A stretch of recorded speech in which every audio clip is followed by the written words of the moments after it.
So let's talk about solar panels. The system we have Longi solar panels. They are probably one of the biggest manufacturers and distributors out there. They are a Chinese outlet. They are probably third best in the market. You have LG, and then there's another company that they use for installing the solar farms.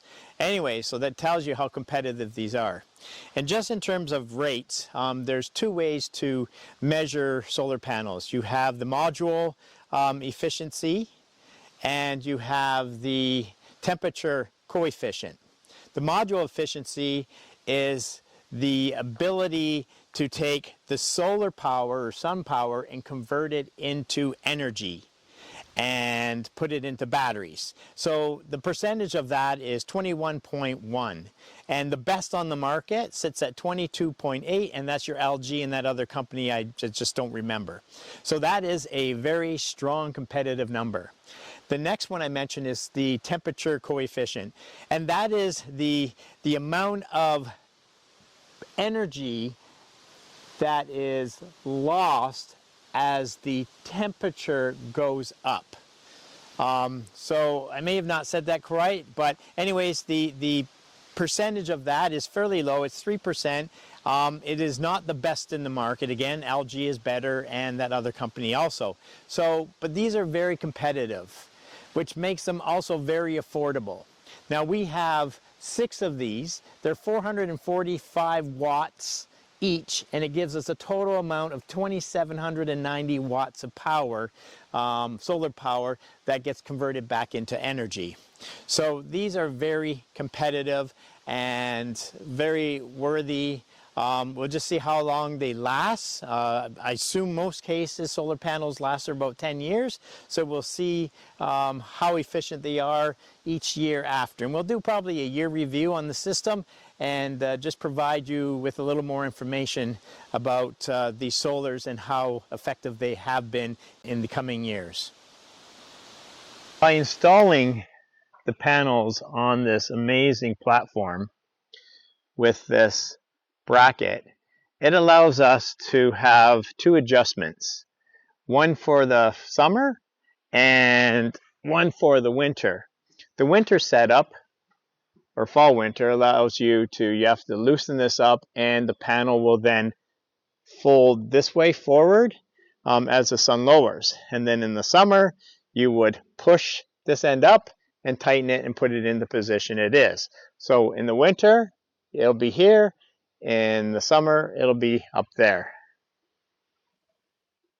So as I mentioned, each panel is 445 watts of power. That adds up to about 2,790 watts of charging power. We have never hit that level. I think the maximum we've hit is about 2,300, which I think is fairly strong for the location we have here. The other information I really don't have much about is the boxes he used, the cabling, and I said he put it in the ground. He created a ditch, which he then brought it up out of the ground and then ran it all the way along the lower part beam of the cabin, and then trenched out another one, and he then put it and installed it up through our bathroom here. And then this is where all the magic is.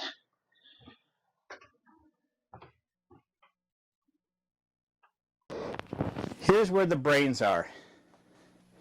They installed 460 amp hours Stark 533 maximum batteries. These things are huge, and I'm sure they weigh a ton. The Magnuson charger inverter. They classify this as the big boy.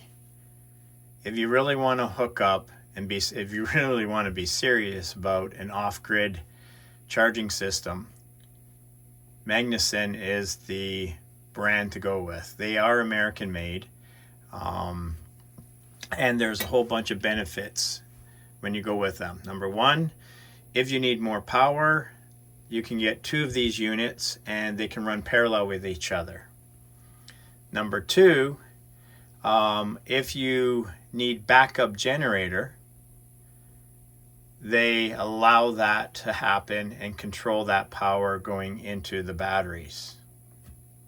Third, they can be wired as a 120 volt or a 240 volt output, which is unique in this category.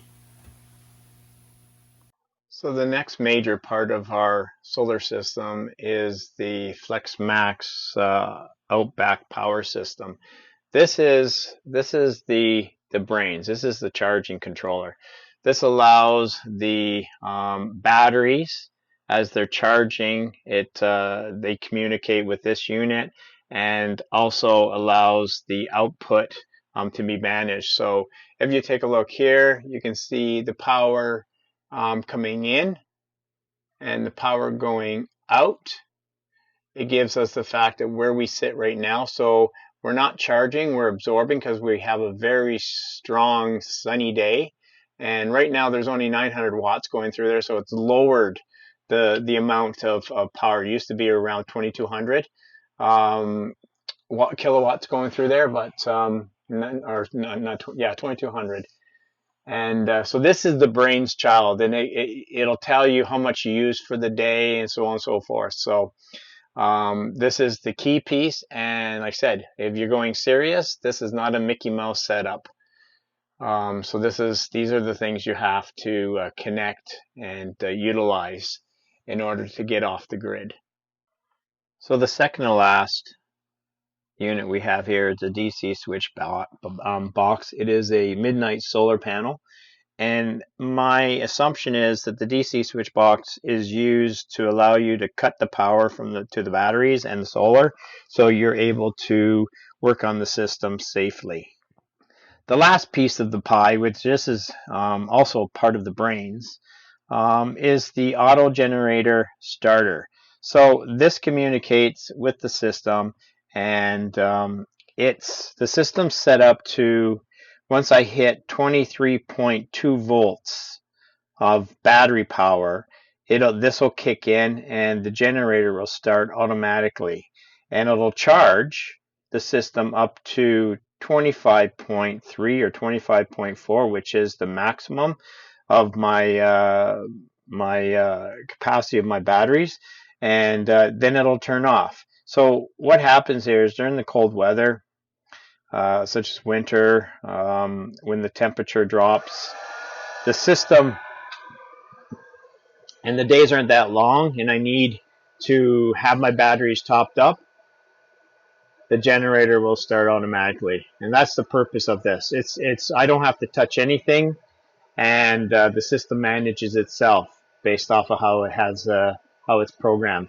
And there's a few things we can do. Like if you push this test button right down here, push it in, the generator will start up, and you can go and look at the module inside the cabin, and it'll show you what's happening. The generator will be warming up. It'll run it a bit, and then it'll be cooling down, just to make sure the system is working as per how it's programmed. This is the generator that we purchased for the unit. It is a Honda EM6500SX. This has automatic start. It has capabilities 120 volts or 120 to 240 volts, and it provides enough power to charge up our batteries for the cabin and to operate, microwave, coffee maker when the batteries are below capacity. So this is the Magnum Energy panel.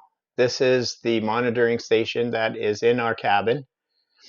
They also had to install 4 breakers here, just in order for the system to manage itself and make sure there's not too much power going onto one line. But as you can see, we are still inverting. The DC power right now is 29.2. Like I said, when you were in the other building, it was absorbing, so it's already at its max. And we are using 10 amps of power. This also, if you use this button, if you push it and you turn this, you can have your charging control. And this is where you can, your generator set for auto. And if you push the button, you can turn it on or turn it off. So this allows us to manage the unit in the cabin without having to go outside. It has been a very cloudy day, so the solars haven't created the energy that we require to be sustained through the evening, because we have a fridge that's running, we have TV, some small lights, and a freezer. So when they kick in, it'll probably max out about 20 amps.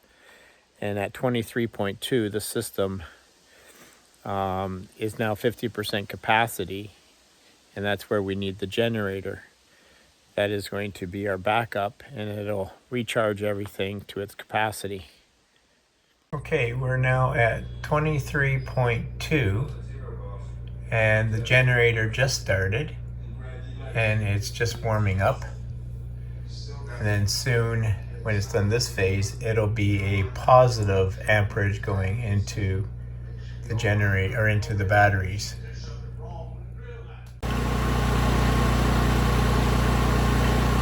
Baby ever quiet. So as you see, she's now converted from generator warming up to now we're back to 25.3 volts, 86 amps being pumped in. It's bulk charging right now. So bulk charging just means that it's charging the batteries. So we are now at the point of absorb charging, which means it's pretty well maximum. I assume it's going to turn off around 29 volts. So we'll wait for that. And we're pulling through 88 amps. So she's almost there. So now we're at the cooling phase. It was 28.9 before it turned down. Now it's at the cooling phase, and it should be turning off momentarily.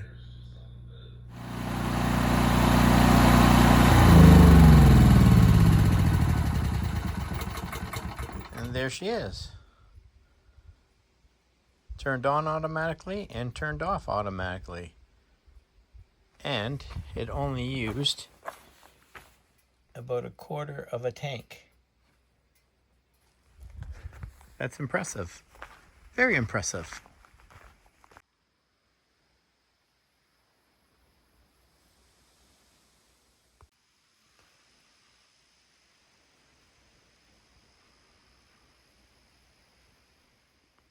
Good morning, everybody. And it's that sad time of day where we have to pack up and head back home and leave Hidden Creek Cabin alone for a few weeks.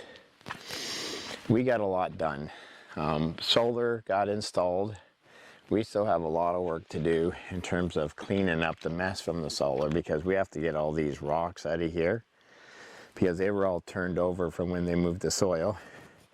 And then we have to level all this and get it back in shape. So there's still lots of work to do on that side. But come a few weeks when we come back, we have Christmas in July with the family, and that's always an exciting time here. ATVing, we got games to play, we go fishing, tons of stuff. So, but right now, this moment, we have to clean everything up. We have to load up the trailer, get it ready and loaded. We have to, nice thing is this time we don't have to empty the fridge. So the food there in the freezer can stay there. But we have to take back our lawnmower. There's a hot water tank that we will not be using, so we're just gonna sell that online. And we're going to bring the container back and load that up with fresh water. And that way we can fill up the shower and get that installed. Anyways, there's a lot happening still to get us totally off the grid. All right, we'll pack up and we'll see you guys later.